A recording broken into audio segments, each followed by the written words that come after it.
जय हो विष्णु भगवान की। पापाम कुशाम एकादशी व्रत कथा।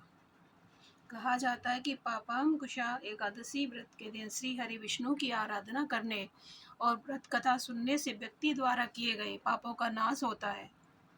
पापाम कुशा एकादशी व्रत कथा। हिंदू धर्म में एकादशी का विशेष महत्व है। हर मास के कृष्ण और शुक्ल पक्ष की एकादशी तिथि को व्रत रखा जाता है और हर एक एकादशी का अपना अपना महत्व है। ऐसे ही अश्विन मास के शुक्ल पक्ष की एकादशी तिथि को पापाम कुशा एकादशी के नाम से जानते हैं। मान्यता है कि भगवान विष्णु की विधि पूर्वक पूजा करने के साथ साथ व्रत रखने से समस्त पाप नाश होते हैं। इस दिन व्रत रखने से जातक की पीढ़ियों तक के पापों से मुक्ति मिल जाती है और सुख समृद्धि की प्राप्ति होती है। अगर आप भी पापाम कुशा एकादशी के दिन व्रत रखते हैं तो अगर आप भी पापाम कुशा एकादशी के दिन व्रत रख रहे हैं तो इस व्रत कथा का पाठ अवश्य करें। इससे आपकी पूजा संपूर्ण होगी। एकादशी व्रत कथा। धर्मराज युधिष्ठिर कहने लगे कि हे भगवान, अश्विन शुक्ल एकादशी का क्या नाम है? आप कृपा करके इसकी विधि और फल कहिए।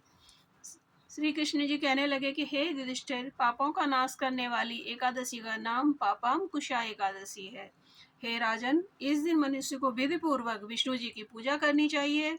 श्री कृष्ण बताते हैं कि प्राचीन समय की बात है। विंध्याचल पर्वत पर एक बहुत ही क्रूर बहेलिया रहा करता था।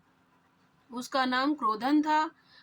उसने जीवन भर निर्दोष पशु पक्षियों और जीवों की हत्या की थी। इसके साथ ही वह हिंसा, लूटपाट, गलत संगति रखता था।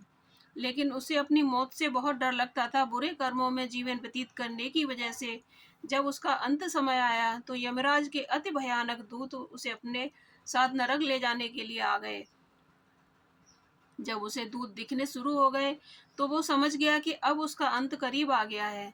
तब वह ऋषि अंगारा के आश्रम पहुंचा। वहां जाकर उसने ऋषि से प्रार्थना की कि आप मेरी सहायता कीजिए। तब ऋषि अंगारा ने उससे कहा कि पहले तुम संकल्प लो कि तुम श्री हरि की शरण में हो और फिर अश्विन मास के शुक्ल पक्ष में आने वाली एकादशी तिथि यानी पापाम कुशा एकादशी के दिन व्रत रखना। इससे तुम्हारे सारे पाप नष्ट हो जाएंगे, जिससे तुम्हें नरक नहीं भोगना पड़ेगा।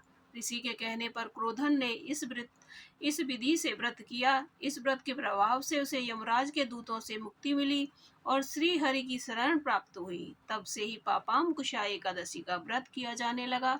जो लोग भी अपने पापों से मुक्त होना चाहते हैं उन्हें इस दिन व्रत जरूर करना चाहिए। जय हो विष्णु भगवान की। जय हो एकादशी माता की।